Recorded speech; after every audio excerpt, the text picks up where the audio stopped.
My girlfriend said, "Do not be weird. I will be home before the wedding. Wants to spend our final week before the wedding with her ex. I am completely lost and need advice." I never thought I would be the guy posting something like this on Reddit at 2 a.m. But here I am, staring at my phone and wondering if the woman I am supposed to marry in 6 days has completely lost her mind. I am Damien, 31.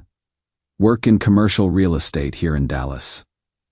Been with my girlfriend Celeste for 3 years, engaged for 8 months. She is 28, works in marketing for a luxury hotel chain, and honestly, she is the kind of woman who is used to getting whatever she wants. I always found that confidence attractive, but tonight, I am wondering if I have been blind to some serious red flags. We are supposed to get married next Saturday, big wedding. 200 guests, country club venue that we booked over a year ago. Both our families are traditional, conservative people who take marriage seriously. My parents have known hers for decades through various social circles here in Dallas. Everyone's invested in this wedding, emotionally and financially. Last Tuesday, I was at the office reviewing some contracts when I got a text that I have probably read 50 times since then, trying to make sense of it. "Hey babe, so Julian is back in town for a few days and wants to catch up before he moves to London permanently. I think it would be really good for me to get some closure with him before we start our married life together. I am thinking we could drive up to his family's cabin in Colorado and spend this last week just talking through everything. Don't be weird about it or get all jealous like you sometimes do. It is just 1 week, and then we will be married forever anyway. I will be home before the wedding. I know you will understand because you love me, Julian Voss." Her ex from college at SMUS. They dated for almost 2 years before she met me, and she has always described him as the one who got away until he supposedly chose his career over love and broke her heart. The guy's some hotshot investment banker now, travels all over the world, drives a Porsche, posts these Instagram photos from expensive restaurants in Milan and Tokyo. She has always claimed she was completely over him, but his name has come up in way too many conversations over the years for someone she has supposedly moved on from. When I first read that text, my brain just stopped working for a few minutes. I kept rereading it, thinking I must be misunderstanding something. People don't actually ask their girlfriend if they can spend a week alone with their ex-boyfriend right before their wedding. That is not a real thing that happens in real relationships. But the more I stared at those words, the more I realized she was completely serious. She wasn't asking for permission. She was basically telling me her plans and instructing me not to be weird about it. I sat there in my office for probably an hour, just staring at that message. I felt sick to my stomach, but also confused, because part of me started wondering if maybe I was being unreasonable. She said it was for closure. Maybe that is a normal thing. Maybe I am just being insecure. I finally texted back. Okay. I could not think of what else to say. I kept waiting for her to call, to explain what she really meant, to realize how insane her request sounded. But nothing. No call. No follow-up text. Nothing. I left work early and went home, thinking maybe she would come over to talk about this face-to-face. But around 6 p.m., my phone rang. It was my buddy Jake. "Dude, I need to ask you something weird. Are you and Celeste okay? Because she is posting some strange stuff on Instagram." My heart dropped. "What kind of stuff?" "Well, she is up in Colorado somewhere, with some guy, and they look pretty cozy. I thought maybe you guys broke up and you just had not told anyone yet." I immediately opened Instagram and went to her profile. Nothing. No new stories showing up for me at all. "I am not seeing anything on her page," I told Jake. "That is weird. Hold on. Let me screenshot what I am seeing and send it to you." While I waited, my hands started shaking. Why would I not be able to see her stories if other people could? My phone buzzed with the first screenshot, and I felt like someone had punched me in the gut. It was Celeste and Julian at some fancy restaurant, clinking champagne glasses, both of them grinning like they were on their honeymoon. Her caption read, "Sometimes you have to go back to move forward."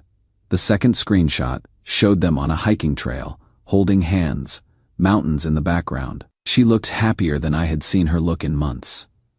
The third one nearly made me throw my phone across the room. It was clearly taken in a hotel room or cabin, both of them in bed together, her head resting on his chest, looking completely content.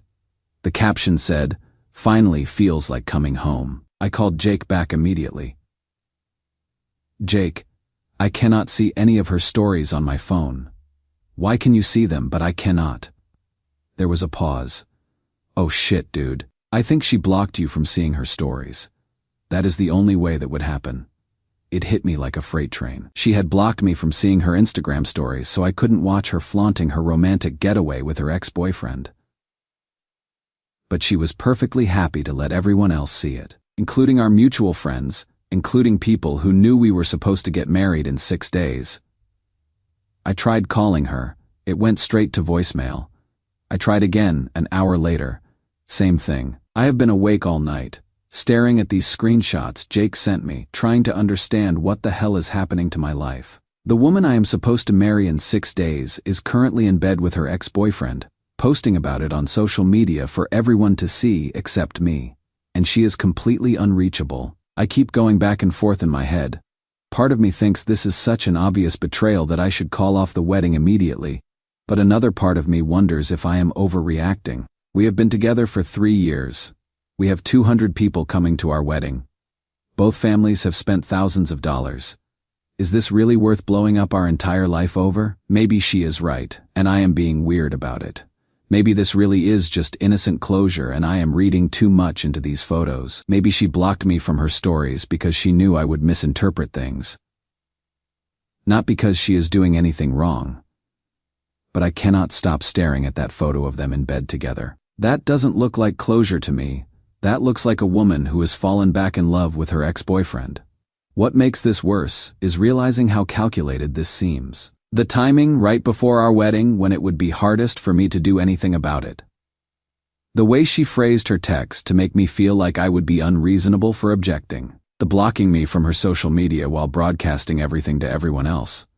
I feel like I don't even know who she is anymore. I tried to sleep, but every time I close my eyes, I see that image of her looking more comfortable and happy with Julian than she has looked with me in months. And I keep hearing her voice saying, "Don't be weird about it," like wanting your fiancée to not sleep with her ex before your wedding is some kind of unreasonable request. I don't know what to do. I don't know if I should drive up to Colorado and confront them. I don't know if I should wait for her to come back and see what she says. I don't know if I should call our families and tell them what is happening. I don't even know what I am supposed to feel right now. All I know is that I cannot think straight. I cannot sleep. And I need to figure out what to do before she comes back and acts like nothing happened. Has anyone been in a situation like this? What would you do? Am I being crazy for feeling betrayed, or am I not being crazy enough? Any advice would really help because I am completely out of my depth here. Edit.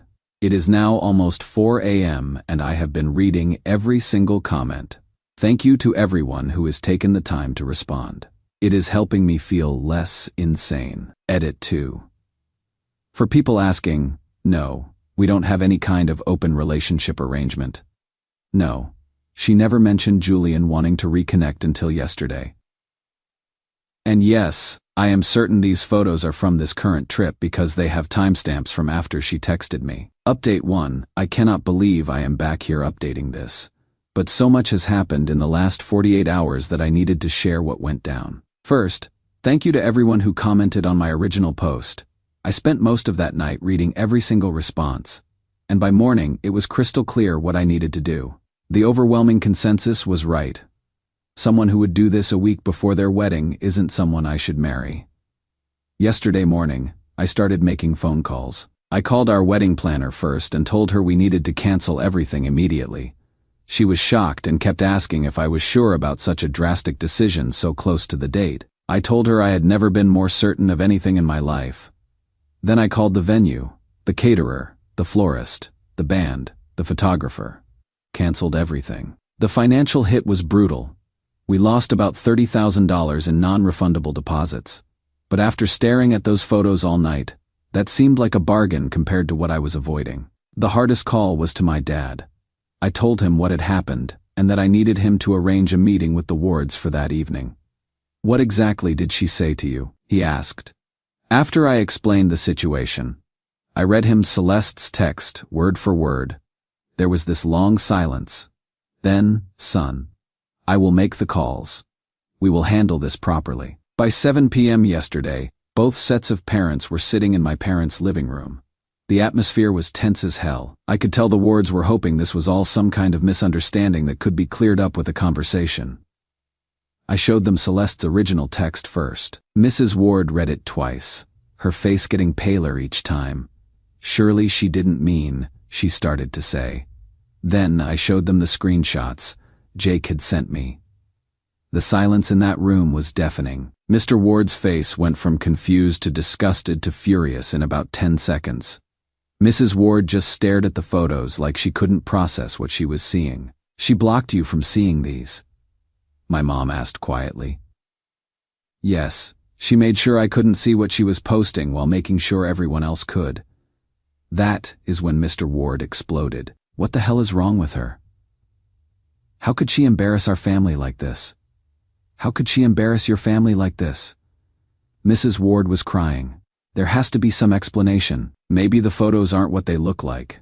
Maybe she is in bed with another man a week before her wedding and posting about it online, Mr. Ward said harshly. What explanation could there possibly be?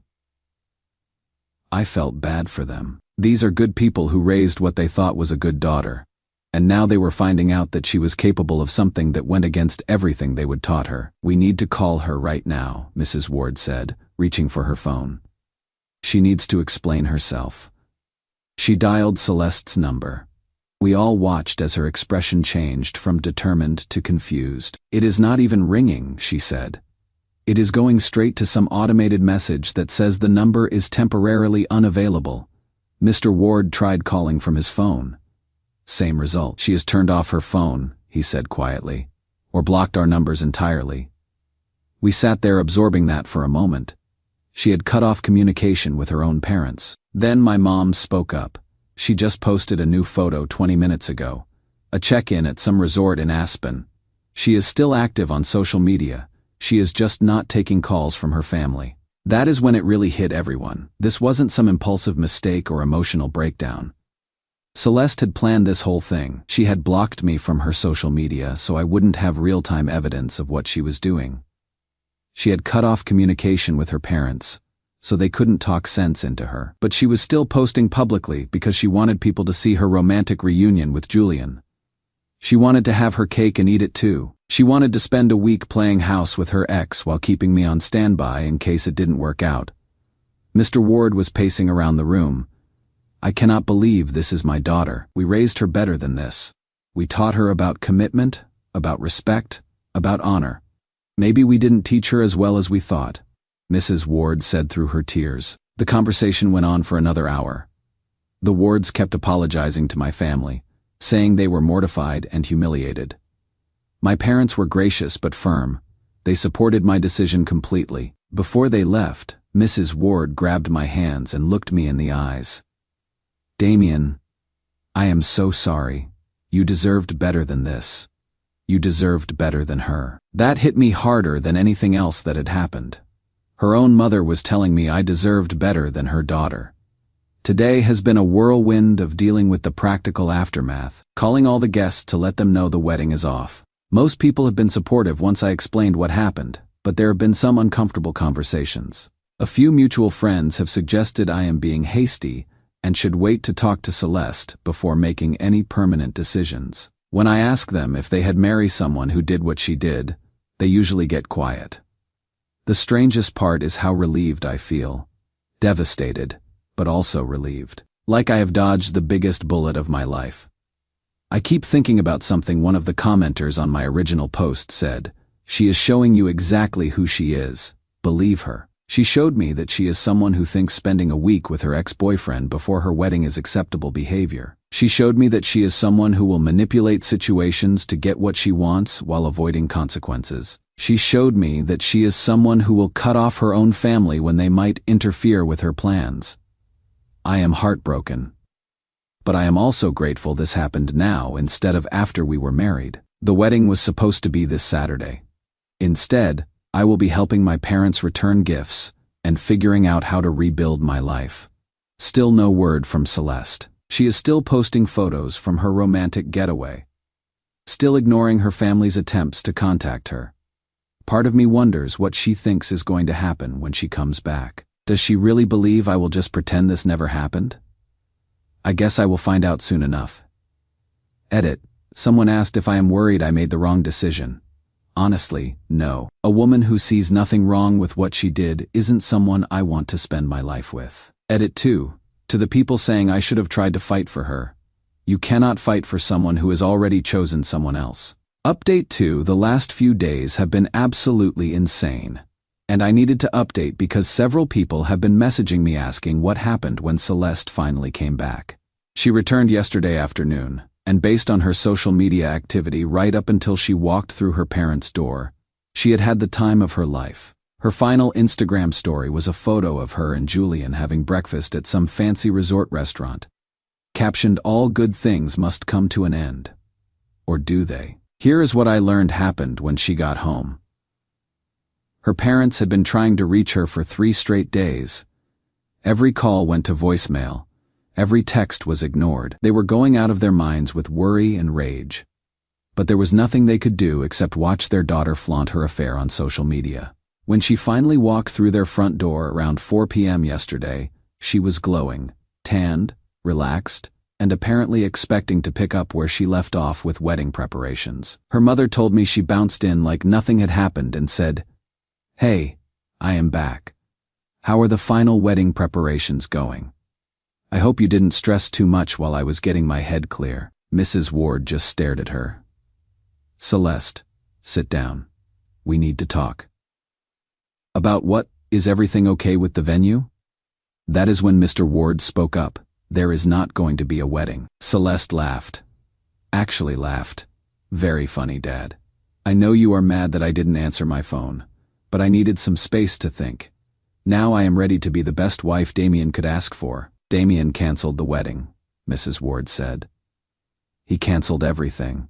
The venue, the catering, the flowers, everything." According to Mrs. Ward, Celeste's face went through about 5 different expressions in 10 seconds. Confusion, disbelief, anger. Then back to disbelief. "That is impossible. He wouldn't do that. He loves me too much. He saw the photos." "Celeste," her father said. "We all did. You made sure everyone could see them except him." That is when it started to sink in. "What photos?" They showed her the screenshots that Jake had sent me. Her face went white. "These are we were just hanging out. Julian and I are friends. There is nothing wrong with these." "You are in bed with another man," Mr. Ward said, "a week before your wedding, and you posted it on the internet. It is not what it looks like. We just talked. We got closure. I did this for my relationship with Damien." But even as she was saying it, Mrs. Ward told me, you could see in her eyes that she knew how ridiculous she sounded. "You spent a week in bed with your ex-boyfriend and posted romantic photos about it," Mrs. Ward said. "What did you think was going to happen?" That is when Celeste apparently lost it completely. Started screaming about how I was overreacting and controlling and how she had dodged a bullet by finding out what kind of man I really was before we got married. She demanded to know why no one had called to warn her that I was being psychotic. When they told her they had been trying to call her for days, she said she had turned off her phone because she needed space from everyone's negative energy. Mr. Ward told her to pack her bags and find somewhere else to stay. "You have humiliated this family enough. I will not have you under my roof." She spent the next hour calling mutual friends, trying to find someone who would let her crash on their couch and who would also validate her side of the story. From what I understand, she didn't have much success with either request. Finally, around 8 p.m., she called me. I almost didn't answer, but curiosity got the better of me. "Damien, we need to talk," she said, like nothing had happened. "There is nothing to talk about. Celeste, don't be ridiculous. You are upset, I understand that. But we can work through this. Julian means nothing to me. It was just closure. Closure that required you to sleep in his bed and post about it on Instagram. We didn't sleep together," she insisted. Though she didn't sound entirely convincing. "We just talked about our past. About what went wrong. It helped me realize how much I love you. If you love me, Why did you block me from seeing your posts? Long pause. I knew you would misunderstand. I understand perfectly. You chose him over me. You spent our final week before marriage with another man. You cut off your own parents when they tried to reach you. You showed me exactly who you are. That is when her tone changed completely. The fake sweetness disappeared, and the real Celeste came out. You are pathetic, she said. What kind of man cannot handle his fiancée having a platonic relationship with an old friend? You are insecure and controlling, and I am glad I found out before I made the mistake of marrying you. Then we agree this is for the best, I said, and hung up. She called back 17 times. I didn't answer any of them. This morning, I heard from Jake that she had been calling our mutual friends all night, alternating between asking for places to stay and demanding they call me to talk sense into me. Most people have been staying out of it, but a few told her flat out that what she did was inexcusable. The most pathetic part, Julian apparently flew back to New York this morning without her. According to someone who saw his Instagram, he posted a photo from JFK Airport with the caption "Back to reality." No mention of Celeste, no romantic goodbye posts.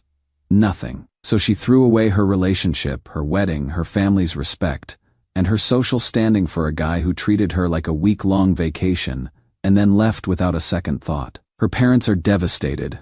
Mrs. Ward called my mom this morning to apologize again, and to ask if there was any chance I might reconsider if Celeste got help. I told my mom to tell her that ship has sailed. I am not interested in counseling someone into basic respect and decency.